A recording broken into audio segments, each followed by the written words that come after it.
Dímelo, mi gente, aquí estamos en un día más, en otro episodio más.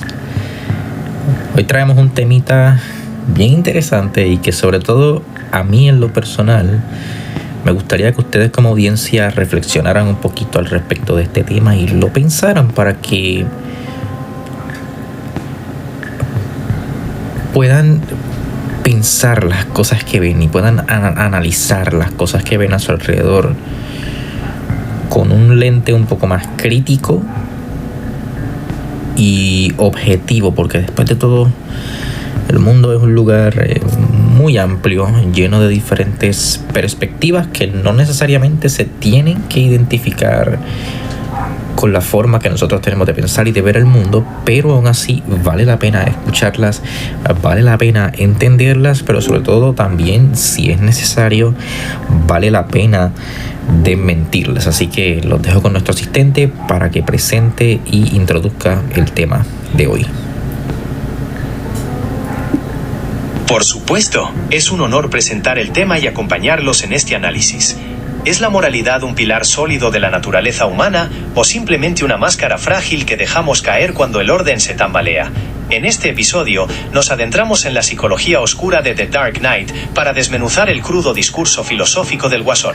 Analizamos cómo, a través de la trágica caída de Harvey Dent, este icónico villano intenta demostrar que la rectitud y las reputaciones intachables son construcciones vacías.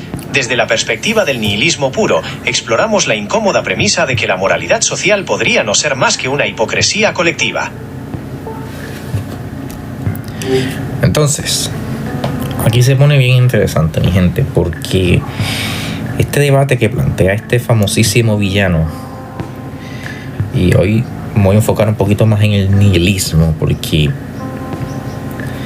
aquí hay varios planteamientos que hay que tener en cuenta. El primero es que muchas veces lo que nosotros consideramos como extraordinario y perfecto se adhiere a nuestra forma de pensar, se adhiere a los valores que nosotros tenemos. Y ojo, importantísimo entender que no necesariamente tiene que ser así. Porque bajo la perspectiva de algunas fuentes filosóficas, pero sobre todo de algunos psicólogos importantes, esto puede generar un cierto tipo de persona conocido como superhombre, el superhombre. ¿Y por qué el superhombre? Porque el superhombre sería esta persona que es capaz de generar sus propios valores, convicciones, reglas y principios. ¿Por qué es importante esto? Porque cuando nosotros nos enfocamos en este análisis y debatimos sobre esto, obviamente el mundo necesita reglas. Y el mundo necesita normalizar esas reglas para que pueda funcionar. Por lo tanto, esta perspectiva de que el ser humano, si lo sometes a mucha presión, va a revelar su naturaleza puramente animal y salvaje,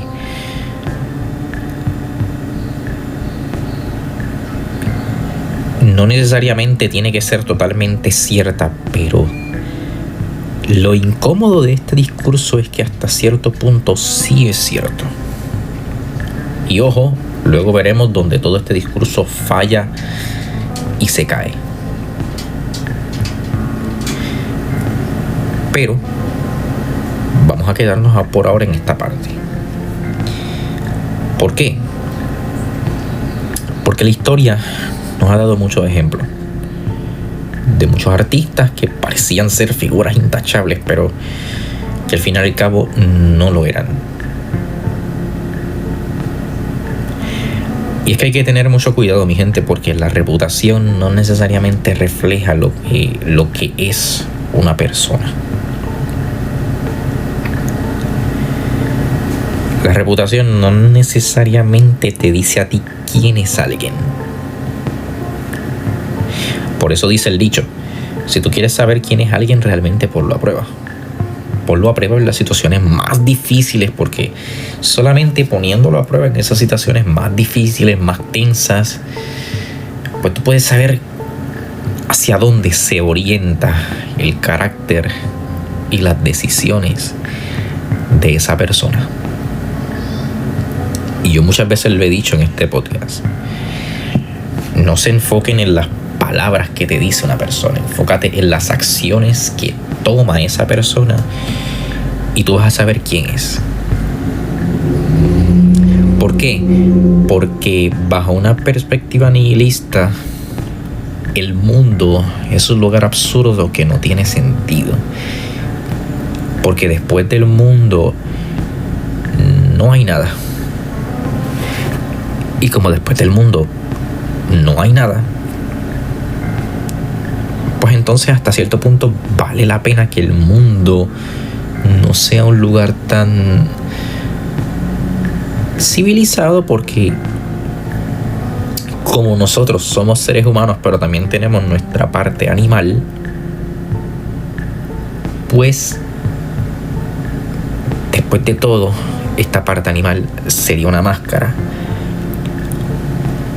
una simple fachada que utilizamos para vestirnos de criaturas civilizadas. Y con esto quiero introducir el primer punto importante de este episodio, porque los seres humanos somos seres bien complejos. La Biblia nos ve de una forma, mente, alma, cuerpo, etc.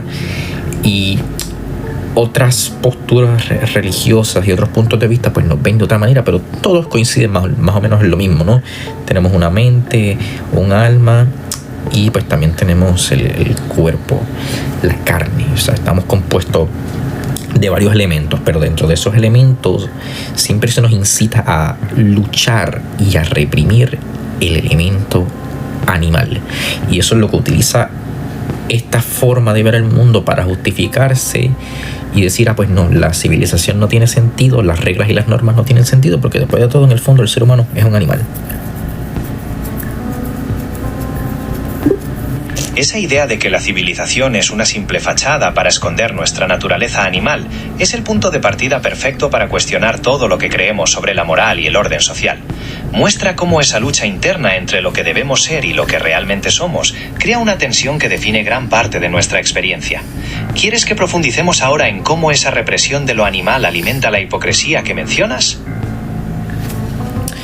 Efectivamente, entonces, ¿por qué es importante entender esto, mi gente? Porque como dije anteriormente, este discurso no necesariamente tiene razón. ¿Por qué?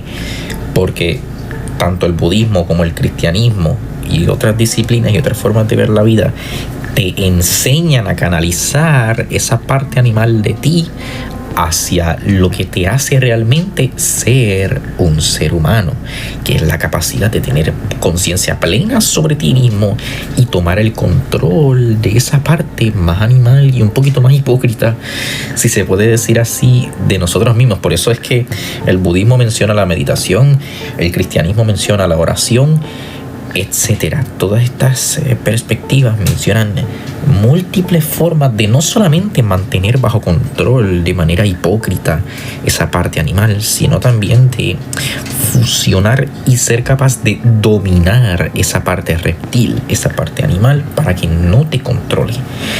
Y eso es lo que representa lo opuesto a este tipo de nihilismo. Esas tradiciones nos enseñan justamente eso, que la verdadera grandeza humana no está en dejarnos llevar por el instinto, sino en tener la conciencia y la voluntad para dominarlo. El nihilismo que retrata el Guasón propone que no hay nada más allá del caos, pero el budismo y el cristianismo nos demuestran que sí podemos trascenderlo a través de la superación personal y el crecimiento espiritual. Esos contrastes hacen que el episodio tenga un valor filosófico enorme. Entonces, entendiendo eso, esto se puede ver de muchas maneras, pero también depende mucho de la forma en la cual una persona esté estructurada. Me explico. Esto Esto depende mucho de la crianza para hacerlo fácil de entender. Y ojo, la crianza no necesariamente te tiene que definir, pero si no trabajas en los aspectos que más te afectaron negativamente en tu crianza, mi gente, pues sí son cosas que te van a definir, porque en la niñez nosotros somos como una computadora en blanco que poco a poco se va programando con reglas y normas, y si esas reglas y esas normas, tanto positivas como negativas, no se tratan, no se procesan, no se trabajan, eso va a funcionar como una programación que te va a dirigir por el resto de tu vida. Entonces, dependiendo de eso, una persona puede tomar X o Y decisiones bajo una situación de presión o de riesgo. Y esas decisiones pueden ser buenas o malas, todo depende de la perspectiva de la persona.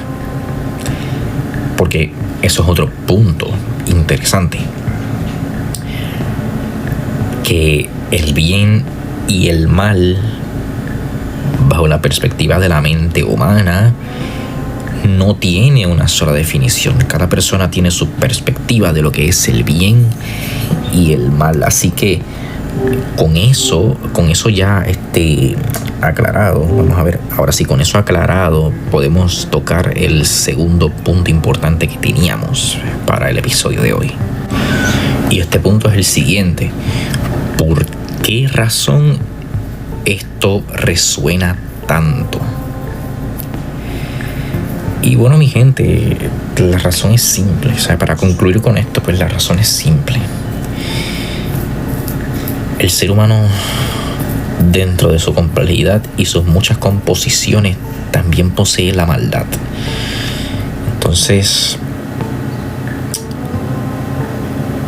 muchos han dicho a lo largo del tiempo y la historia humana que la maldad no es algo de lo cual se puede escapar, de lo cual se pueda huir. La maldad solo se puede controlar. Y siempre se ha estudiado si la maldad es una cosa meramente esporádica, temporal o humana. Porque muchas veces el ser humano ve cosas de la madre naturaleza, cosas que pertenecen al ciclo vital de la madre naturaleza, como algo malo. Pero para la naturaleza, pues, es parte de la cadena alimenticia, de lo común. Por ejemplo, un león que logra cazar una presa y la devora, pues bajo el punto de vista humano dice: ay, caray, eso es algo malo, el animal sufre y es un acto cruel, sangriento, etcétera. Pero para la madre naturaleza es parte de su ciclo. Y por eso y muchas cosas más se cuestiona realmente qué es el bien y qué es el mal, y dónde está esa línea fina entre el egoísmo y el heroísmo. ¿Por qué? Porque al final y al cabo, en esta película, yo creo que el Guasón se revela a sí mismo como alguien que manipula todos los escenarios. Él no es un mero agente del caos, porque si fuera un agente del caos, bajo el entendimiento mío y de muchas otras personas, él hubiera dejado ciertas cosas al azar. Un ejemplo muy básico, la famosísima escena del hospital, cuando ya el famoso personaje, ¿verdad?, el fiscal Harvey Dent, había sido gravemente herido y desfigurado en su cara, ¿verdad?, en su rostro. El Guasón va a visitarlo y dice: ah, caray, viste que yo tenía razón. Y se pone el revólver en la cabeza. Pero si ustedes se fijan bien en esa escena, él no deja todo al azar, porque él sostiene el gatillo con su dedo para que pase lo que pase, pues el arma no se dispare, o al menos eso creo yo, o al menos eso vi yo.